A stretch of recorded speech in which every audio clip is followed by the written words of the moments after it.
ترجمه او تفسیر. وړاندې کوونکی مفتی عبدالاحد خاکسار. اعوذ بالله من الشیطان الرجیم. بسم الله الرحمن الرحیم. د شمشاد رادیو ټول اوریدونکو او د تفسیر او ترجمه ټولو قدرمنو مینوالو، السلام علیکم ورحمت الله وبرکاته. زه عبدالاحد خاکسار د تفسیر او ترجمه دغه برنامه ستاسو حضور ته وړاندې کوم. هیله ده چې روغ او جوړ او د صحت جامه په تن ولرئ. د سورة الفاتحه د ترجمه او د تفسیر نه بعد د قرآن عظیم الشان د دویم سورت د سورة البقره د دې په شروع باندې او د دې په فضائلو کم چې د احادیثو مبارکونه یا د صحابه کرامو د اقوالونه مفسرینو راخستی ستاسو په درانه حضور کې پیش کوو. سورة البقره دا مدنی سورت ته د هجرت نه بعد نازل شوه مدینه منوره کې. عام مفسرین جمهور هغوی داسې وایي چې سورة البقره وروسته د سورة مطففین نازل شوه ده. نو په اعتبار د نزول سره سورة بقره و اتیاوم سورت ته او په اعتبار د ترتیب عثماني سره دویم سورت ته چې په مصحف کې مونږ او تاسو سره موجود ده. یو عالم لیکلی د دې په فضائلو کې مستقل بحثونه کړي، خو مخکې د هغې نه چې په هغې بحثونو باندې خبرې وکړو، اولا به د دې د آیاتونو تعداد، آیاتونه د دې صورت 280 دي، کلمات د دې سورې مبارکې 6221 دي او حروف 25500 دي. په قرآن عظیم الشان کې په اعتبار د اوږدوالي عظیم صورت ته، لوی صورت ته. یو عالم لیکلی په دې کې زر مسائل دي، د زرو مسائلو بحث ته. بل مفسر 12 مسلې لیکلی، خو عام مفسرین وایي اصل کې په سورت بقره کې 500 مسائل ذکر دي. بیا په دغه سورت بقره کې زر امرونه دي، زر پکې نواهی دي. امر دا معنا دا کار وکا او دا مکوا، خدا کار وکا دا امر دی او مکوا دا نهی ده. نو زر پکې امرونه دي او زر پکې نواهی دي، زر پکې احکام دي او زر پکې امثال دي. علامه ابن کثیر رحمه الله ذکر کړي او بعض مفسرینو لیکلي دي چې په دې کې 15 مثالونه ښکاره دي. دا د دې صورت هغه بعض خصوصیات چې علماء کرام لیکلي. بیا دغه صورت خلاصه علماء کرام داسې لیکي چې دا سوره مبارکه تقسیم ده په 4 حصو باندې. هر حصہ جدا جدا تقسیم ده په 4 بابونو باندې. اوله حصہ د سورة البقره په اثبات د توحید باندې تر 94 آیته پورې، تر 94 آیتونو پورې سورة بقره په دې باندې بحث کوي چې د الله وحدانیت او پیژنئ، الله یو اومنئ، الله شریک نلري. دویمه حصہ د سورة البقره په اثبات د رسالت د محمد رسول الله صلی الله علیه و آله وسلم مبارک باندې بحث کوي، سره د دفع د شبهات او د منکرینو تر آیت د 180 پورې. په دغه حصہ کې ثبوت د دې وړاندې کوي چې رسول الله صلی الله علیه و آله وسلم دا زما برحق نبی دی، او دفع د شبهات او د منکرینو کوي. کم منکرین چې شکونه لري پر رسالت او پیغمبرۍ د محمد رسول الله صلی الله علیه وسلم مبارک باندې، نو رب العالمین جل جلاله د هغوی د شبهات دفع کوي او منکرینو ته جوابونه ورکوي چې شک مکوئ دا زما برحق پیغمبر دی. درېمه حصہ د دې صورت په ذکر کولو د قتال فی سبیل الله کې او د هغې د پاره ضروری امور هغه بیانې تر آیت د 253 پورې. درېمه حصہ په ذکر کولو د قتال فی سبیل الله کې درې حصہ د دې صورت کې په جهادي موضوعاتو باندې خبره کیږي او جهادي ترتیبونه خي او د جهاد د پاره چې څه ضروری امور پکاريږي هغه هم ذکر کوي، لکه د امیر اطاعت، د جهاد د میدان جنگ طریقه، په جهاد کې د مخالف ډلې سره په کم ترتیب سره مخامخ کېدل او بیا د هغه قیدیانو نیول چې د دشمنانو نستاسو په لاس کې راشي د هغې سره څه قسمه اخلاق کول، دا په درېیمه حصه د دې صورت کې بیانېږي وغیره نور احکام ورسره هم. څلورمه حصه د دې صورت هغه په ترغیب کولو د نفاق فی سبیل الله کې او د منع کولو د ربا یعنی د سود نه تر آخر د صورت پورې بحث کوي. څلورمه حصه د دې صورت کې رب العالمین جل جلاله ترغیب ورکوي او مسلمانانو ته د صدقې او د خیراتونو فواید ذکر کوي، د پاره چې مسلمانان په دې باندې عمل وکړي او ځان ته د ثوابونو ذخیره جوړ کړي. صدقات او خیراتونه ځکه دا یو مهم عبادت هم ده، باید چې مسلمان د الله د رضا د پاره همیشه صدقات کوي د خپل وس مطابق. ضروری نه ده چې انسان دې ډېر زیات خرچي وکړي، نه د وس مطابق کوه خو همیشه صدقه ورکوه. یو پکې دا بحث کوي. دویم نمبر په دې آیت د اخیری حصہ کې د دې صورت اخیری حصہ کې هغه د ربا نه منع کوي چې سود نه منع شي. سود داسې یو څیز دی چې د انسان ټول ژوند تباه کوي. د سود هغه بدیت او د سود هغه عمل الله تعالی ذکر کوي چې د دې نه ځان وساتئ او کچا ځان اون ساتو نو پاغه کې بیا وعیدات دي او سزاګانې بیان دي د هغه انسانانو د پاره چې څوک د سود په معاملاتو کې منډه وهون کې دی او سود کوي. بیا اوله حصہ د دې صورت هغه تقسیم ده په څلورو بابونو. په اوله حصہ د دې صورت اوله حصہ کې عظمت د قران پاک بیانېږي په اول او دویم آیت کې په الف لام میم او ذالک الکتاب لا ریب فیه هدى للمتقین. په دې دوه آیتونو کې د قران عظیم الشان عظمت بیانېږي او شان بیانېږي چې دا ډېر عظیم کتاب دی، دې کې شک نشته. دویم په دغه باب کې 15 صفات د پاره د متقیانو ذکر کیږي چې متقیان هغه خلق دي چې د قران نه فایده اغستون کې خلق دي او دا تر 15 آیت پورې ذکر کیږي تر اولئک علی هدى من ربهم واولئک هم المفلحون. پدې کې الله تعالی ټول بیان کوي، د هغه خبرو بیان کوي چې متقیانو کې کم صفات پراته هغه صفات بیانوي چې دا کم صفات د متقیانو دي هغه در ټول ذکر کوي د پاره چې ځان کې دغه صفات راولي او تانم متقی جوړ شي. دریم په دغه باب کې ذکر د عنادي کافرو کوي او د هغوی درې احوال سره د سزا ذکر کوي تر وم نمبر آیت پورې، یعنی دو آیتونه بعد د مفلحون ان الذين كفروا ختم الله على قلوبهم.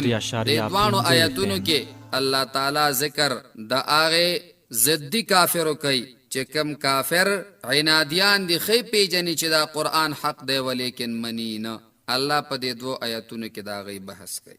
سلورم ورپسې ذکر د منافقین راځي، یوازې ذکر د منافقینو په نوم اغستو سره نه 15 قبائح یعنی هغه مردار اعمال ور سره ذکر کیږي. د دوی هغه 15 خراب عملونه ذکر کیږي چې دا پکې دی او دا عمل پکې دی او دا عمل پکې دی.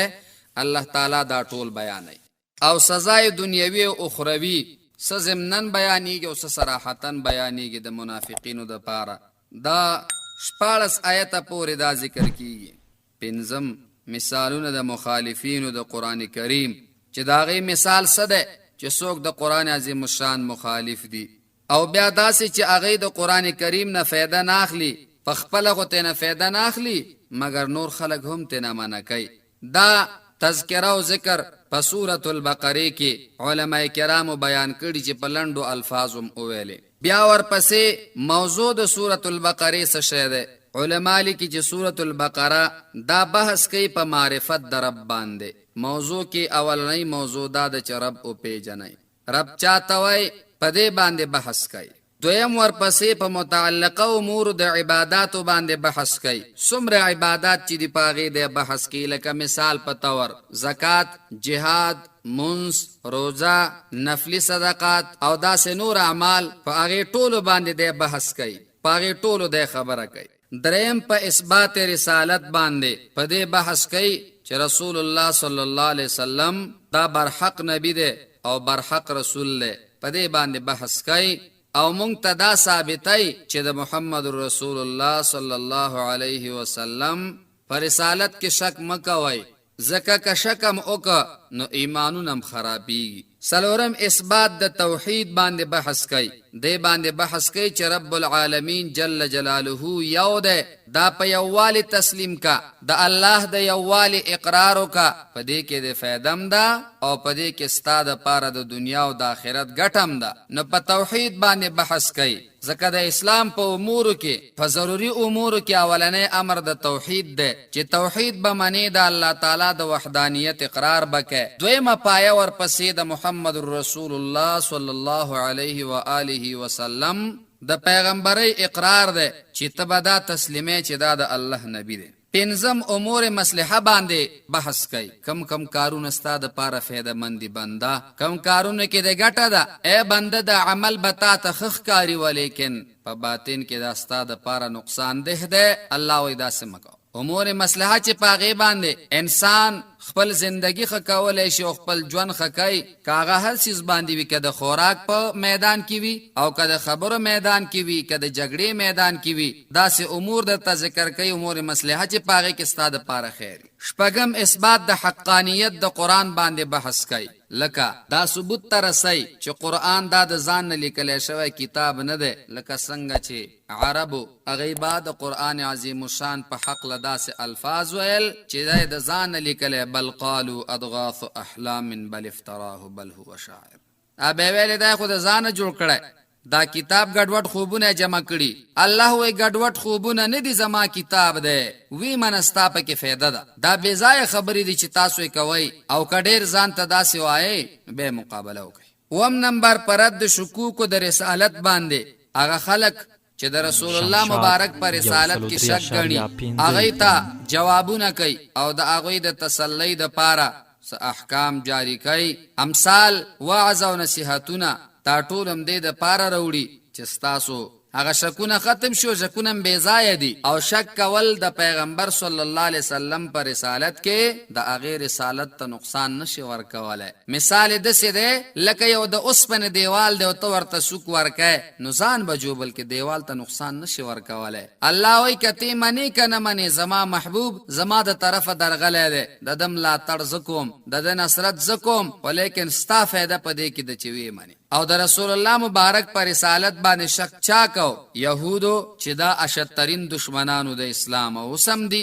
دویم نسوارا عیسویان چې هغې کې څه لا علم او اکثره هغې د لا علمۍ د وجې او ډېر کم د ضد د وجې. او دریم ضدي هغه خلک چې منافقینو په مدینه منوره کې دا د یهودو جاسوسانو، یهودو ته به جاسوسي کوله، جامې د مسلمانۍ اغوستلې وه، د دوی په تن باندې جامه د اسلام پرته وه، لا اله الا الله محمد رسول الله به ویل، ولیکن پټ کار به د یهودو د پاره کو او دا غي ملګرتیا به خپلوله او پاغي باندې به فخر کو. مسلمانانو ته چې هر قسم تکلیف په پټه رسو دی په دریغ نه کو. نو سورۃ البقره کې دا ټول در تخکاره کوي، وایي چې اول نو خيار شه انسانه ستا دشمنان سوق دي او ته خپل دشمن څنګه پیژنې.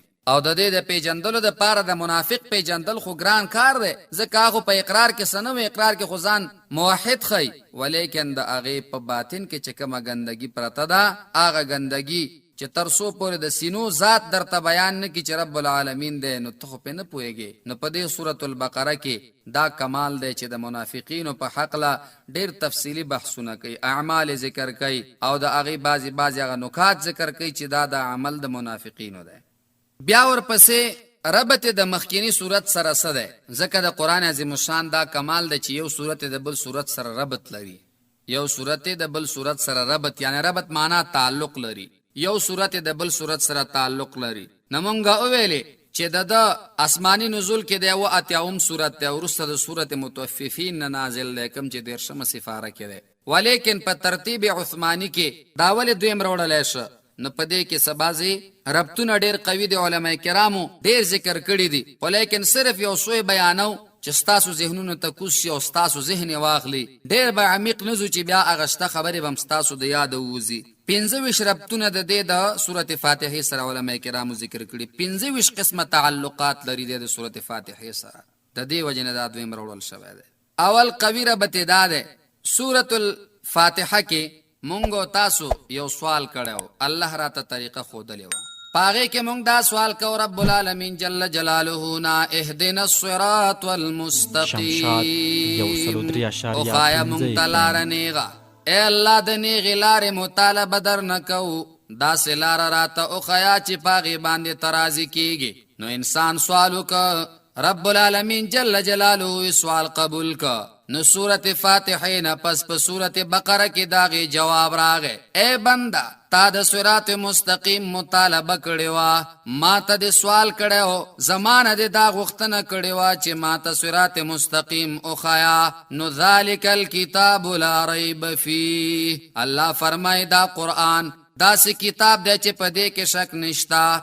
بنده تا زمانه سوال د هدایت کړه او د لارې کړه، واخله د هدایت د پاره مې قرآن درو لېږه، په دې باندې عملو که دنیا و آخرت به دې ښایسته شي. ذالک الکتاب واخله تا زمانه سوال د هدایت وکړه، نو بنده ستا سوال مې قبول کړه، یو بهترین کتاب مې در اولېږه، په دې باندې عمل وکړه.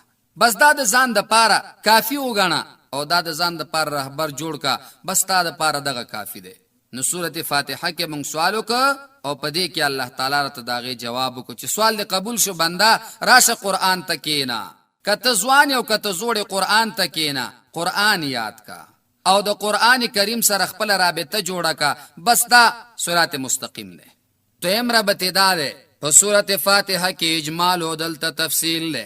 سورت فاتحه کې چې کومه خبره بیان شولې، پاغه کې بیان د خالقیت، بیان د ربوبیت، بیان د احکامو، بیان د دیو چې مونږ ته لاره وښیه. سورت البقره کې په دې ټولو باندې تفصیل ده. سورت فاتحه لنډ ذکر که او سورت البقره په دې یو باندې تفصیل کوي، نو هغه کې اجمال او دې کې تفصیل. بل په سورت الفاتحه کې دعوه ذکر وا، دعوه چې ذکر کې دلیل پکار ده، ځکه هر چیز کې چې څوک دعوه ذکر کوي دلیل ضرور ده، به دلیل خو دعوه نه کیږي. نو سورت الفاتحه کې دعوه وا او په سورت البقره کې داغه داوی دلایل ذکر شو چې بندا دعوه خو دې وکړه، دلایل دغه دی واخله. سورت الفاتحه کې انعمت علیهم او مغضوب علیهم او ضالین خلق یاد شو. درې فرقې یاد شوي، یو فرقه نیک بخت ده، دا دو فرقې بدبخت دي. په دې سورت بقره کې دا تفصیل بیان ده. نو تعال ته ویلو چې ما ته لار د انعمت علیهم او خایا، اے الله غلار راته او خایا چې تا په انعام کړه. رب العالمین وای راشه وګوره هغه خلق سوق دي، هغه د هدل للمتقین تر مفلحون پورې دغه صفات بیان دي. دا صفات چې پچا کې راغله، دغه صفات والا انعمت علیهم خلق دی دوی باندې ما انعام کړی دی، نو دوی پس روان شو، د دوی ملګری شه، دوی سره شه، بس دا دی کلک ملګری جوړ کا. الله درته وی چې منعم علیهم خلق دغه دی او دو خلق دی یاد کړیو. الله فرمای ما درته ویل چې مغضوب علیهم نزانو ساته، ضالین نزانو ساته. نو بنده ستا زړه کې شک راغی چې دا به څوک وي، نو الله فرمایي چې مغضوب علیهم خاص کفار چې په 2 آیاتونو د سورت بقره کې درته ذکر کوم او په دې 14 آیاتونو کې د منافقینو بیان چې هغه په ضالین سره یاد دي. نو دوه فرقې به درته ښکاره کم، د دوه نزان او ساتو هغه یو سره ملګری شه. دا غلن یو څو ربطونه بیان کړ چې ذهن کې مکین. نمونه د سورت البقره، نو علماء کرام لیکي د سورتونو نمونه توقیفی دي.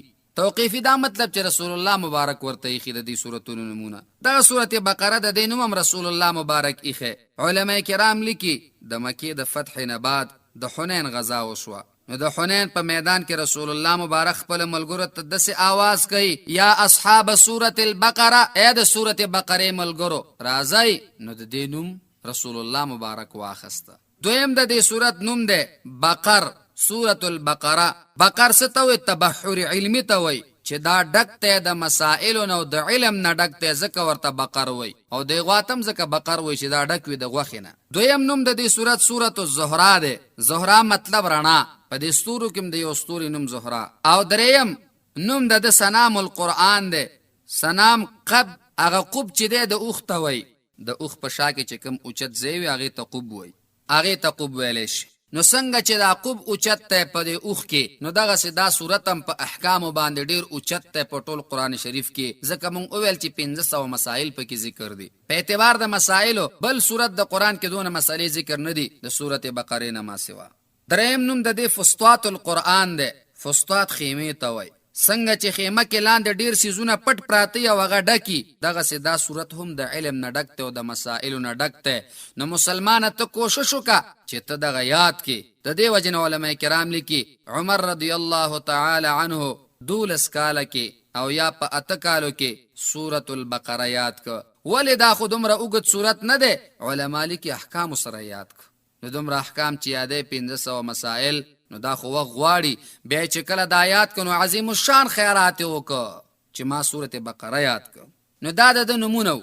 نور نمونه هم شته خو بس دغه څه نمونه به کافي وي. دا 4 معرفت ورسره راشي. اوس به راشو فضائل ته. فضائل د دې صورت چې په احادیثو مبارکو کې بیان دي.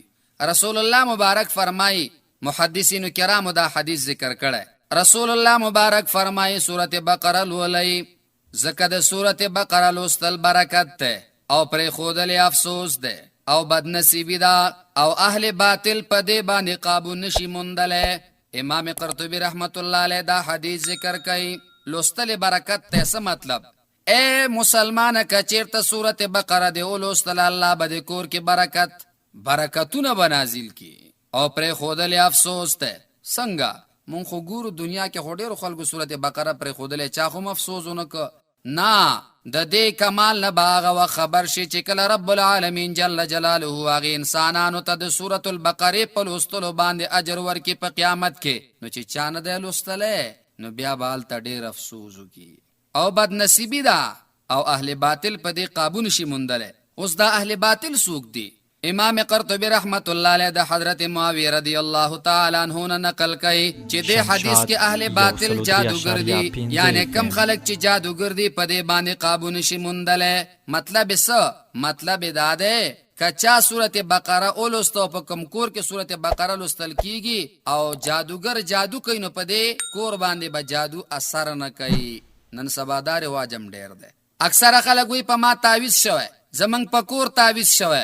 داسې عقاید خلق لري. سورت بقره وایا د کوډګرو د لاس آزادي کوډونه دې کوي کنه، اثر به در باندې نه کوي. او دا وینا د یو عالم نه ده، دا وینا د رسول الله صلی الله علیه وسلم مبارک ده چې شک کولم پکې د ایمان نقصان ده. نو سورت بقره وایا. دویم روایت رسول الله مبارک فرمایي کوم کور کې چې سورت بقره ولوستل شي التن شیطانان تختی. ابن کثیر رحمه الله دا حدیث ذکر کړه. دا څومره لوی فضیلت دی چې شیطان د کور و تختی. نو شیطان ټول ورانه جوړی کنه، کور کې ټول غم شیطان جوړ کړی. حدیث مطلق دی، شیطان انسی او شیطان جنی. جنی شیطان خو هغه ټول پیجنو، انسی شیطان چاته وي انسانانو کې چوسو کی شیطانت کې او دو جنگي خپل کې او بل سره دغه انسانان بم ستا په کور باندې قابو نشي موندل. ابن کثیر رحمه الله دا حدیث ذکر کړه. بل روایت کې رسول الله مبارک فرمایي سورت بقره سنام القرآن دی. سنام بهترین و اعلی ته ویل شي، یعنی اوچت زیاده. سنام هغه ځای ته وایي چې اوچت زیاده په اوښ کې. نو دا صورت اعلی صورت دی. ولی علما لیکي د دې صورت د هر آیت د نزول سره به 80 فرښتې بدرګه د اسمان نه راتلل. سبحان الله، څومره عظیم صورت ده چې هر یو آیت سره 80 فرښتې راځي. ابن کثیر رحمه الله ذکر کوي. ابو هريره رضی الله تعالی عنہ روایت کوي رسول الله مبارک فرمایي په سورۃ البقره کې داسې یو آیت دی چې د ټولو آیتونو د قرآن نه غوره او بهترین دی. صحابه فرمایي یا رسول الله دا کوم یو آیت دی مونږ ته راوښیه. رسول الله مبارک فرمایي هغه آیت الکرسی ده. آیت کرسی داسې یو آیت په دې کې دی چې د دې ټول قرآن په آیتونو کې داسې د مرتبه والا آیت نشته. دا هم د سورۃ البقره فضیلت ته ابن کثیر رحمه الله ذکر کوي. عبد الله ابن مسعود رضی الله تعالی عنہ فرمایي د سورۃ بقره لس آیاتونه داسې دي چې څوک اولولینو په دغه کور کې دغه شپه شیطانان او پیریان نشي ورننه وتلی او په دغه شپه به هغه انسان د اولاد هیڅ آفت او غم او بیماری نه خالی قسم سيزونو سره باندې پیخیږي. الله تعالی به اولاد تم حفاظت ورکی، د بیماری نه به هم اوساتی او شیطانان به هم کور کې نشي داخلي دله. دغه لس آیتونه کم یو دي او د دې لسو آیتونو یو فضیلت بلم ده علما لیکي که دغه لس آیاتونه په لیوني باندې ولوستلی شي الله به صحت ورکړي یعنې روغ بشي. او کم ذهن انسان چې د هغې ذهن کمزوری دی او وایي چې زما نه هر خبره د یاده وځي، د ذهن قوي کېدو دپاره هم دا لس آیاتونه ډېر قوي کار کوي. اوس دا لس آیاتونه کوم دي؟ اول د سورت بقره د شروع نه 4 آیاتونه تر مفلحون پورې، 3 آیاتونه د منځ د سورت بقره چې یو آیت الکرسی ده او 2 آیاتونه ورسره نور دي، لا اکراه فی الدین، او ورپسې بل یو آیت. دا 3 آیاتونه دلته شو. او بیا آخر د سورت بقره کې 3 آیاتونه لله ما فی السماوات. نو 3 شپږ او 4 لس. نو دا لس آیتونه چې څوک وایي الله به حافظم قوي کوي او د دې د کور حفاظت بم کوي. او که چا د سبق نه یادېږي نو دا د اولولي او د شپې د ویده کېدو په وخت کې دا ووایي نو سبق به د دې نه هېرېږي نه. بل رسول الله مبارک فرمایي لا تجعلوا بيوتكم قبورا فإن البيت الذي تقرأ فيه سورة البقرة لا يدخله الشيطان. رسول الله مبارک فرمای خپل کورونو نه قبرونه مه جوړوئ. هر هغه کور چې په هغې کې سورت بقره لوستلی کېږي هغې کور ته شیطان داخلیږي نه. نو قبر جوړول علما کرام لیکي دا معنا هم ده چې یو سړی قبر د تینو جوړی تلاوت داسې مه کوه چې کور کې تلاوت ونه کړي او منځونه ونه کړي. تلاوت هم کوه منځونه هم کوه، قبر کې څوک داسې څیزونه نشي کولی. او ورپسې دویم د قبر معنا ده چې ځان نه بخیل مو جوړوه کور کې، داسې نه چې په چا باندې خوراک نه کوي. میلمه چې راشي بهترینه میلمستیا ورکه. بعضې سړی هم ډېر زیات بخیلي نو په کور کې خپلو بچو باندې هم څه خوراک نه کوي. رسول الله مبارک دې طرف ته اشاره وکړه چې ته څه اخلاص کوه او سخا کوه. یو صحابي راځي نبي علیه صلات وسلام سره ودرېږي قربان جهاد ته ځي او امیر هم پکار دی. رسول الله صلی الله علیه وسلم فرمایي ستاسو امیر به څوک جوړ شي؟ یو صحابي ته اشاره وکړه، صحابي راغی پوښتنه ترې وکړه. نو صحابي ته وایي چې ستا څه یاد دي؟ هغه ورته وایي صحابي معي سورة البقره، ما ته سورت بقره یاد ده. رسول الله مبارک ورته ډېر په تعجب سره امعک سورة البقره، تا سره سورت بقره هم شته یعنې هغه دم یاد ده؟ اذهب انت امیرهم، ځه ته د دوی امیر جوړ شولې. د دې حدیث نه معلومیږي دا چې د رسول الله مبارک په وخت کې به امیر د هغې چا نه جوړېده چې کم انسان به د قرآن ډېره حصه یاده کړې وه. او افسوس صد افسوس نن سبا وخت کې چې قرآن عظیم الشان ته نه په مکاتبو کې دومره خلک نظر کوي او نه په نورو ادارو کې، او بلکې قرآن عظیم الشان چې بچي په مساجدو کې ختم کی څوک دا مولوي صاحب شکریه ادا کولو ته هم نه ځي، ولې دا ورته داسې اهم کار نه ښکاري. نو باید چې د قرآن عظیم الشان سره مینه وکړو. تر بلې خپرونې پورې مو په لوی او بخونکي ذات سپارم. السلام علیکم ورحمة الله وبرکاته.